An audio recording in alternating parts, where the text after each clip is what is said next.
जी बिल्कुल, इस वक्त मौजूद हूँ जुमरा सिटी में, जहाँ पर लंबरदार बरादरी की जानिब से कन्वेंशन का इनकाद किया गया है, जिसमें तहसील भर से नंबरदार बरादरी ने शिरकत करते हुए अपने मसाइल के हल को उजागर किया है। मौजूद हैं मरकज़ी रहनुमा रिटायर्ड मेजर अब्दुर्रहमान साहब, आइए इनसे बात करते हैं।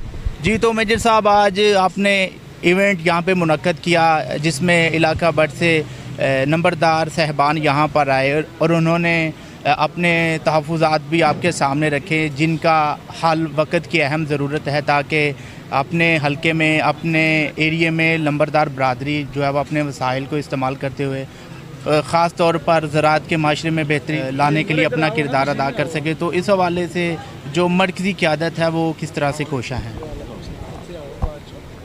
बहुत शुक्रिया चैनल 10 न्यूज़ का, शुक्र हूँ कि आपने ये मौका दिया। नंबरदार एसोसिएशन पंजाब के अंदर ख़ास तौर पर 2004 से काम कर रही है। नंबरदारों की जो इख्तियारात थे, जो उनका वक़ार था, उसको बहाल करवाने के लिए, उसको दोबारा अपनी जगह पे लाने के लिए नंबरदार बुनियादी तौर पर एक पहले ज़िम्मेदार है। तो ज़िम्मेदारों के जो मसाइल हैं वो भी नंबरदारों के मसाइल हैं, और नंबरदार उनकी नुमाइंदगी करते हुए उनके मसाइल को हल करने के लिए हर मुमकिन हर प्लेटफॉर्म के अंदर कोशिश कर रहे हैं। हम बतौर एसोसिएशन, पाकिस्तान नंबरदार एसोसिएशन के, और इसके साथ ही हम नंबरदारों की जो हमारे 38,000 नंबरदार हैं पूरे पंजाब के अंदर, जिनके अंदर तकरीबन 12,000 वैकेंसियाँ खाली हैं इस वक्त, वो हम हुकूमत वक्त से हमने मुतालबा किया है, और अब फिर आपके प्लेटफॉर्म से, इस प्लेटफॉर्म से फिर दोबारा मुतालबा करते हैं कि उन वैकेंसियों को जल्द अज जल्द पुर किया जाए, जिसके लिए कार्रवाई ऑलरेडी शुरू है। डीसी साहबान को इंस्ट्रक्शंस आ चुकी हुई हैं, और वो अगले 5-6 माह, क्योंकि ये अदालती कार्रवाई होती है तो वक्त तो लगता है उसमें। फिर उसके साथ ही इसमें 38,000 नंबरदारों के अंदर 5500 नंबरदार ऐसे हैं जिनको ज़मीन 12.5 एकड़ सबसिस्टेंस अलाउंस की तो शक्ल में मिली हुई है, और बाकी 33,000 नंबरदार जो हैं वो ज़मीनों के बग़ैर काम कर रहे हैं। यानी कि एक तरह का अब ये कह सकते हैं कि खुदाई खिदमतगार हैं, क्योंकि नंबरदारों को वहाँ पे जो भी गांव में कोई सरकारी अफसर आते हैं, कोई सरकारी तकरीब होती है, उनका बंदोबस्त करना पड़ता है। तो उसके लिए हमारी गवर्नमेंट से गुजारिश है, हमारी गवर्नमेंट से मुतालबा है कि ये जो 33,000 नंबरदार जो ज़मीनों के बग़ैर हैं उनको ज़मीनें अलाट की जाएँ, और जब 5,500 जो नंबरदार जिनको ज़मीनें अलाट हैं वो सारी की सारी बंजर ज़मीनें अलाट हुई थी, अब वो तकरीबन 74,000 एकड़ जो है वो रकबा उनको अलाट हुआ और उसको आबाद किया, और वो पाकिस्तान की जो फूड सिक्योरिटी है उसके अंदर अपना हिस्सा डाल रहे हैं। इसी तरह अगर 33,000 नंबरदारों को वो ज़मीनें मिल जाएंगी तो तकरीबन 4.5 लाख से ज़्यादा रकबा जो है बंजर वो भी आबाद होगा, और वो पाकिस्तान की फूड सिक्योरिटी और पाकिस्तान की मईशत के अंदर एक हिस्सा डालेगा। इसलिए हुकूमत को चाहिए कि ये जो शर्त है कि नंबरदार को ज़मीन उसी गांव में मिलेगी जहां की वो नंबरदारी है, इसको ख़त्म करे। जहां पे भी ज़मीन है, बंजर है, गैर आबाद है, वो नंबरदारों को मिलनी चाहिए ताकि वो उसको आबाद करके अपना हिस्सा डाल सके हुकूमत की मईशत में अंदर। Thank you. तो आपने जैसा कि बात की है कि जो ग्रुप बंदी है नंबरदार बरादरी में, वो कहीं ना कहीं एक फुकदान पैदा कर रही है तंजीम में, जिसका ख़त्म होना वक्त की अहम ज़रूरत है। तमाम नंबरदार बरादरी को हम आवाज़ एक मेज़ पे होना होगा। अगर ये अपनी आवाज़ को बुलंद करते हैं या अपने अख्तियार को बढ़ाने की हुकूमत से इस्तदा करते हैं, तो ये ग्रुप बंदी भी ख़त्म होना चाहिए, और मरकज़ी क़यादत की ज़िम्मेदारी है कि तमाम नंबरदार बरादरन साहब को अपने इत्माद में ले और सबको एक मेज़ पे इकट्ठा करे। इस हवाले से क्या कहेंगे? जी, मैं ग्रुप बंदी के मतलब मेरा ख्याल जो है थोड़ा मुख्तलिफ है। इसके अपने फ़वाइद भी हैं, इसके अपने नकाइस भी हैं।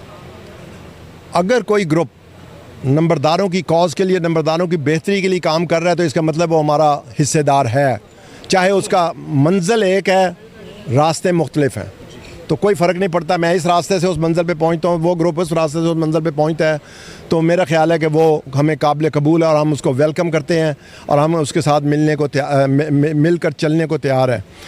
लेकिन अगर वो ग्रुप अपने मफाद के लिए, अपने मतलब के लिए, अपनी शोशा के लिए काम करता है, तो इसका मतलब है वो नंबरदारी कॉज को नुकसान पहुंचा रहा है।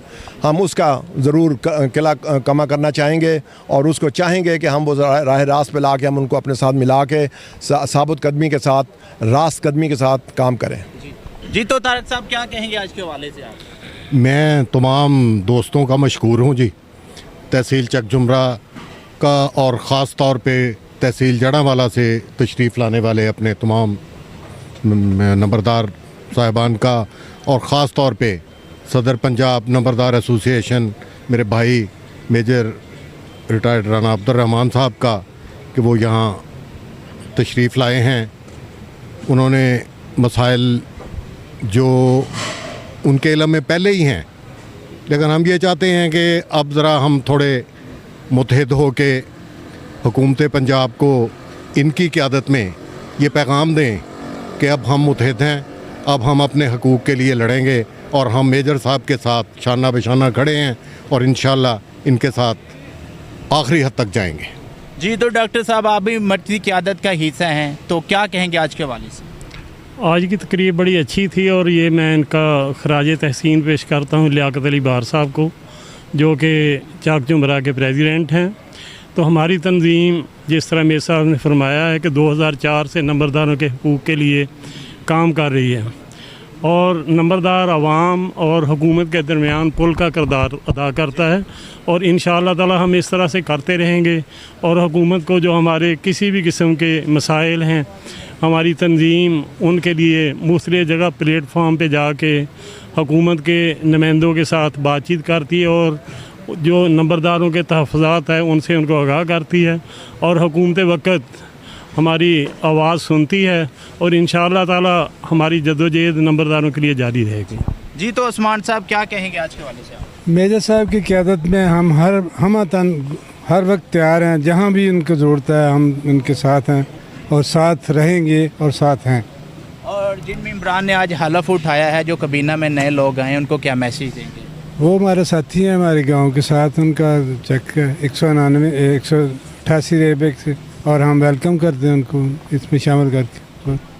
जी, तो फराज साहब क्या कहेंगे आज के हवाले से? आज आपने यहाँ पे लंबरदार बरादरी का कट किया अपने डेरे पे और तमाम लोग यहाँ पर आए और अपने मसाइल यहाँ पे रखे अपनी कबीना के सामने, अपनी मरकज़ी क़यादत के सामने, तो आप क्या कहेंगे इस हवाले से? सबसे पहले तो ये मैं अपने नंबरदार भाइयों को ये कहूँगा कि इनकी खुशकिस्मती है कि उन्हें मेजर अब्दुर्रहमान राना जैसा लीडर मिला है।